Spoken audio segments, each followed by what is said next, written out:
You're listening to the Woman Who Chat podcast with me, your host, Sandra Garlick. A podcast where I chat to women in business who share their knowledge and top tips, especially for you.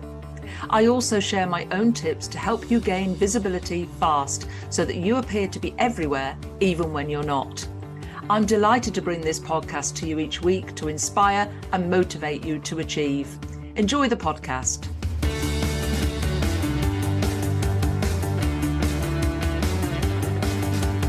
Woman Who Chat is sponsored by Grow Radio. Grow Radio is an online radio station dedicated to bringing you a different podcast on the hour, every hour. I'm proud that Woman Who Chat is played on Grow Radio every Tuesday at 3 p.m. and Friday at 8 a.m. and to be a part of their podcasting community. If you want to listen to the station, explore their shows, check out many of the blogs to improve your podcasting skills, or get your podcast onto Grow Radio, head over to growradio.uk today. Welcome to Women Who Chat. Now, you can probably tell from my voice that I'm not 100%.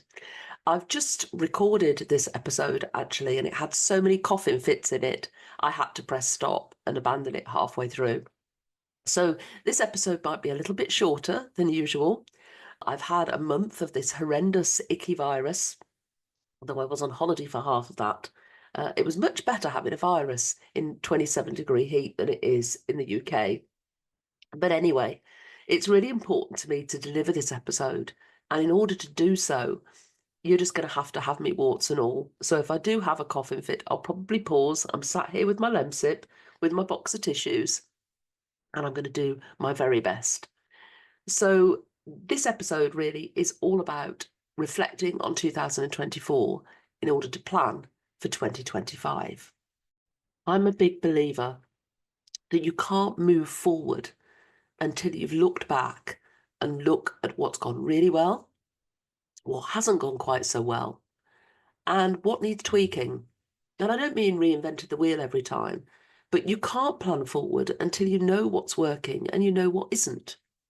And for me, every December, I do my 12 days of Christmas. And if you follow me on socials, especially LinkedIn, you'll see that each day I was doing a reflection of each month, the good, the bad, and the ugly. And just being totally honest and upfront, which is why I'm doing this episode whilst I'm not feeling 100%, because I believe that if you do something, you need to complete it.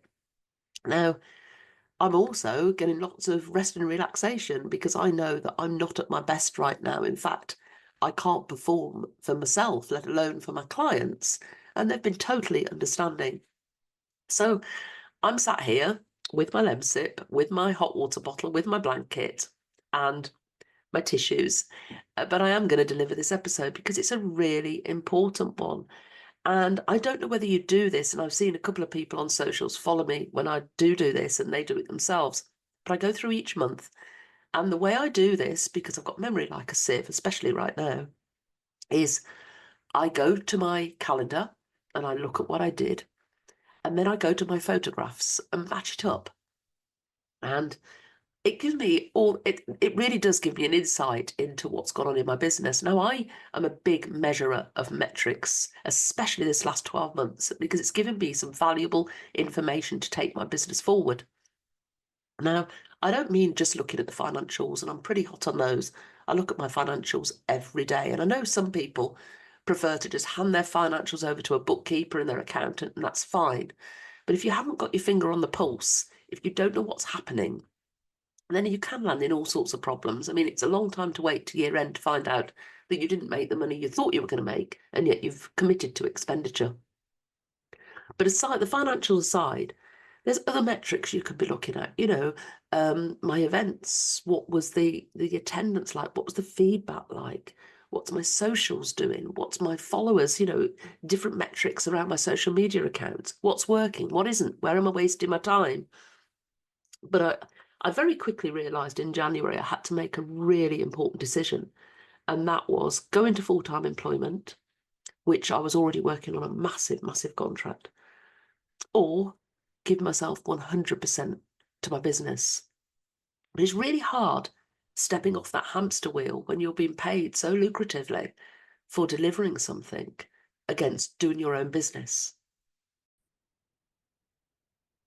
However, I very quickly realized that my business was never going to grow. It was ticking over nicely, but it was never going to grow to what I wanted it to be. And for me to be able to do what I wanted to do and be excited about it if I was working 70, 80 hours for somebody else. So I had to make a big decision. And it's one of the best decisions I've ever made. But I needed to obviously work a 6-month period. I'd agreed to that. I'd agreed to give them a handover and to replace myself, basically, which I did. I recruited 7 people to replace my one job over that 6-month period. But what it also gave me the chance to do was ramp up my own business and do lots of planning for the year ahead. So throughout January and February, it's all a bit of a blur. I did deliver a speaker boot camp. I did manage to go to Theoprophytus SBS. And in March, I delivered the Great Women in Business. And each of those big events really made me understand and know, and on reflecting back, that they were the right steps to take me in the direction I wanted to go. There was a combination of event delivery, networking, building relationships, and doing everything that I realised was my passion and I loved. In essence, I'd found my ikigai. I talk about this a lot, finding your sweet spot where you're fulfilling your passion, you're living your purpose, and you're being paid for it. So I was heading towards that. I hadn't got there yet, but I was heading towards it. And as I approached April, which is a funny month anyway because of Easter, and I was building up to the awards in May, when I stepped on that stage in May, I really, really knew I was on the right path. It was a fantastic event. The energy in the room, I just feel it when I'm standing on that stage. And I said that about the Solopreneur Awards as well. When I'm on that stage, you feel a surge of energy towards you from the room. Those women lifting each other up. It's just phenomenal. I absolutely love the fact that I managed to create that experience.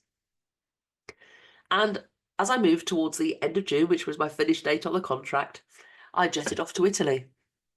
And it's probably the first time that I've been on holiday in the last decade where I haven't really bothered with my laptop.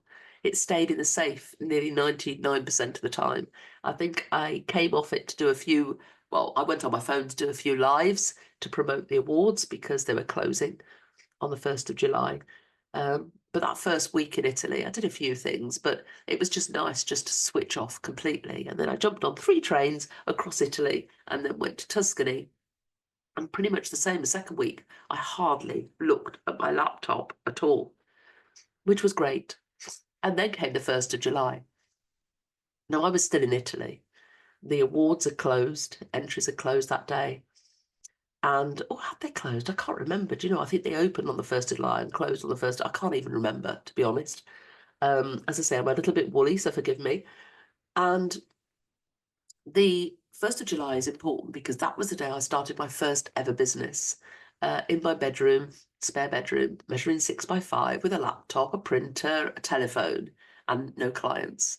And it took me back to that time, although this wasn't a brand new business. So I already had a platform of knowledge, of learning. I had an audience. I had my products and services. So I wasn't starting from scratch, but it felt like that. It felt as exciting as starting a new business. And I spent July, well, the first week I was still in Italy, and we obviously had a few personal issues going on. My mum escaped a care home, but we won't go there. So July and August was a bit juggling around, visiting care homes, trying to relocate my mum somewhere that would take an escape artist. But that aside, I did a lot of planning and a lot of learning as well, upskilling, all those things that I knew I needed to take my business forward.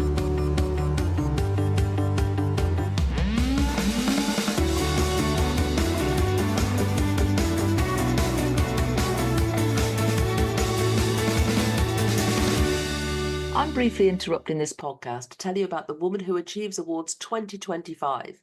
It's the 10th anniversary and it's going to be special.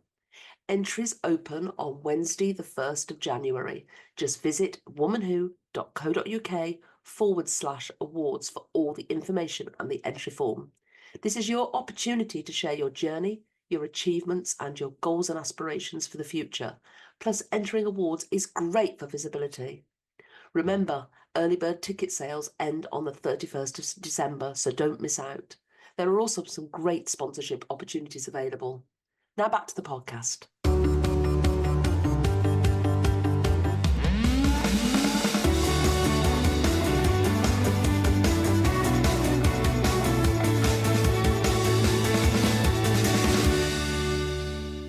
And so in September, it felt like back to school and a new term. And it just felt like I was straight in there.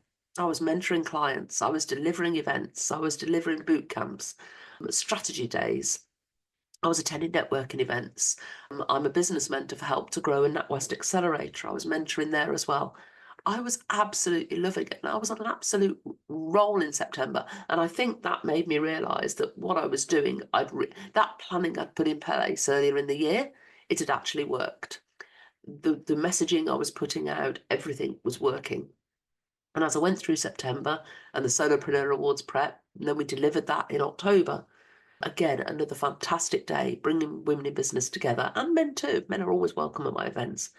But it further cemented that everything I was doing was exactly where I needed to be. I just needed to do more of it because I was enjoying it so much. And it's the sharing of knowledge for me. You've got to imagine, I've got decades and decades of experience, 25 years as a speaker, 20 years in self-employment. I've worked for corporates. I'm a qualified solicitor, no longer practicing. I've worked in retail. I've worked in banking. I've worked in a estate agency. I've worked in HR. I've worked in communications. I've got all this knowledge. And it's great to be able to bring it together in a structure that can help others and help others move forward.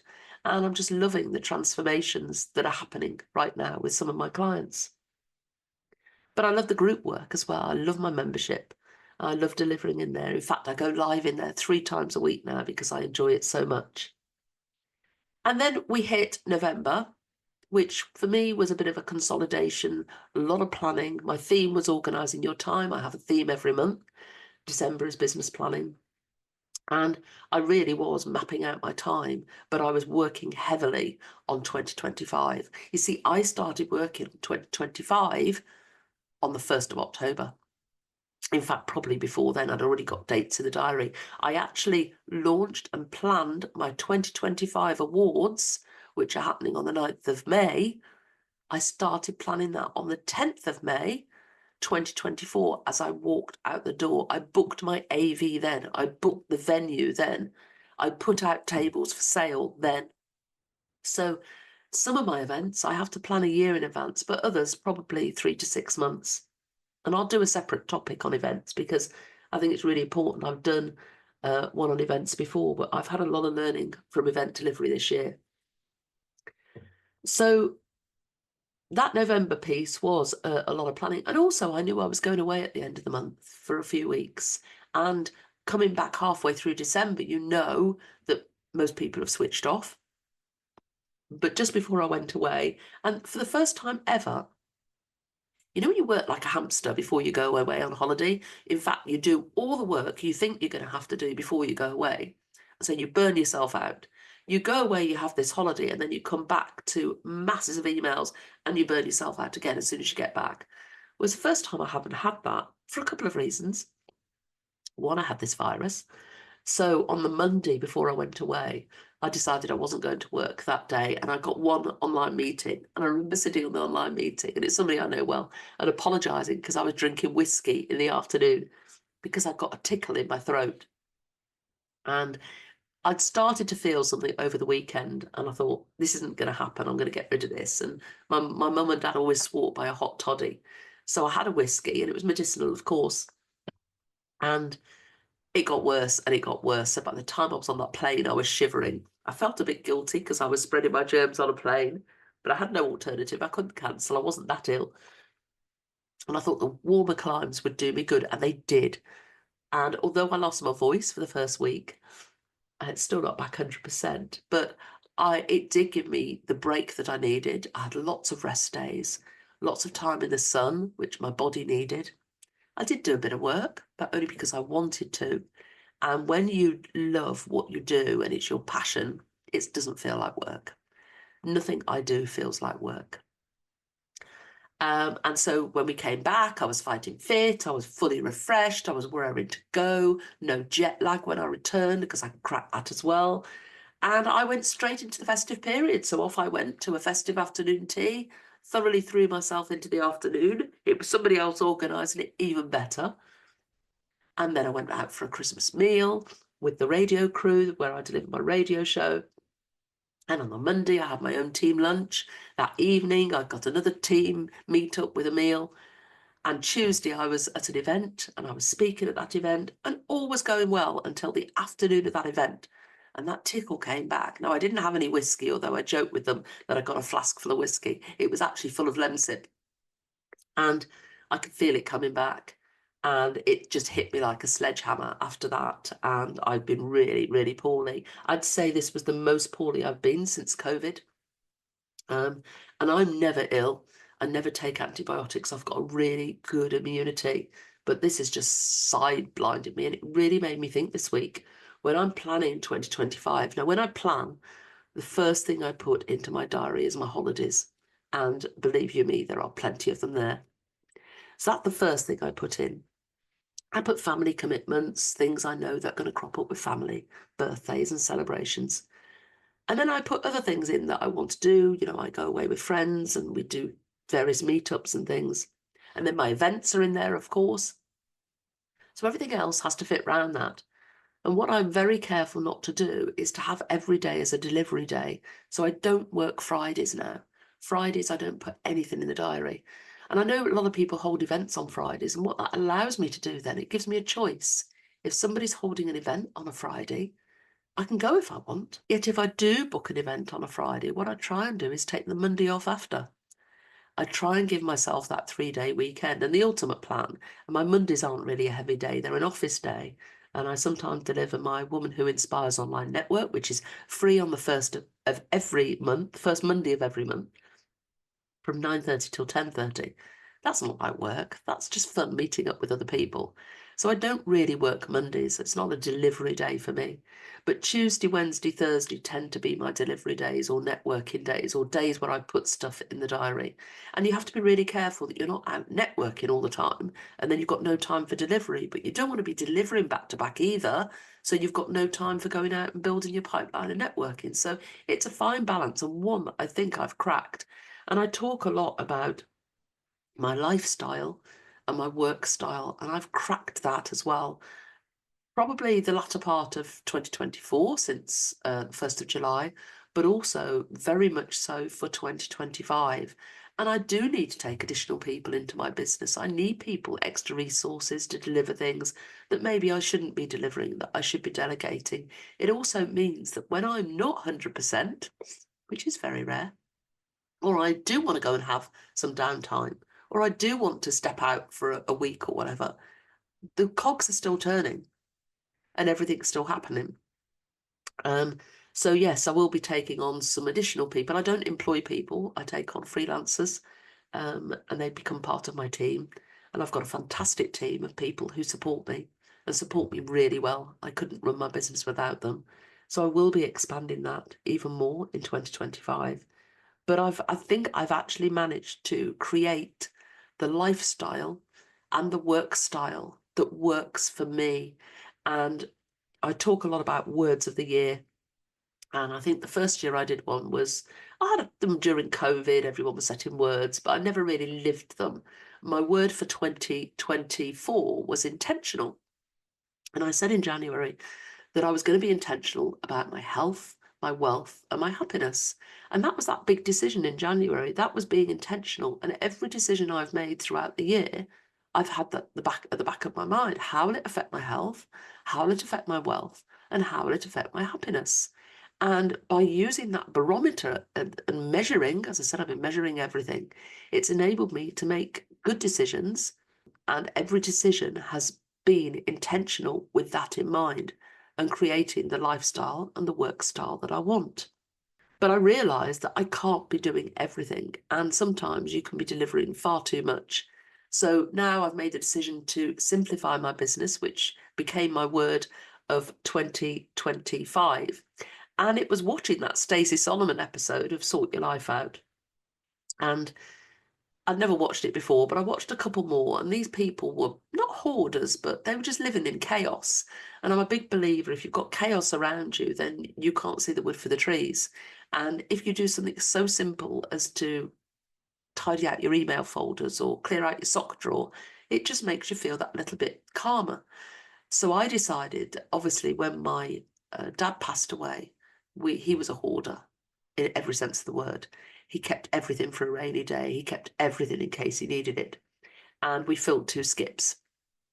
So, and then when I packed my mum's stuff up, when she escaped her first care home and we had to go in and get her stuff, it just fitted in the car.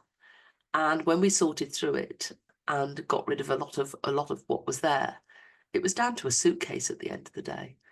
And in life, we hold on to all this clutter and all this stuff.